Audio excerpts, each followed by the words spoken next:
Ainda a respeito da modulação dos precatórios, uma coisa importante que foi também uma grande vitória do nosso departamento jurídico foi a correção a respeito dos pagamentos. Por quê? Porque até então era corrigido pela poupança. A poupança hoje, nós sabemos, não rende absolutamente nada.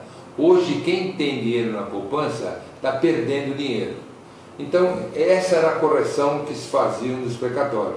Então se debateu muito isso e houve até, o Supremo aliviou os estados e aliviou os municípios, dizendo que até a data de 25 de março de 2015 valeu a correção a respeito da poupança.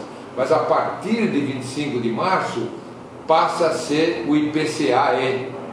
Então houve uma melhora nessa correção, abandonamos a poupança para que daqui para frente tudo será corrigido através do IPCA-E especial, né? Então, uma outra coisa que também ficou importante nessa decisão da modulação foi a respeito de leilões.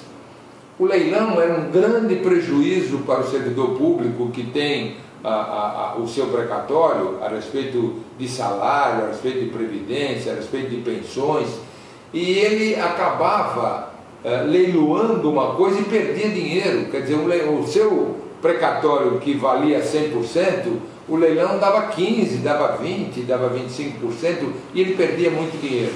Então, também mais uma vez houve um alívio por parte dos estados e municípios, quando o Supremo diz, olha, leilão até aqui, valeu, está definido, mas a partir dessa data, 25 de março, proibido o leilão, não existe mais leilão. Então foi esta também uma posição importante dentro da modulação.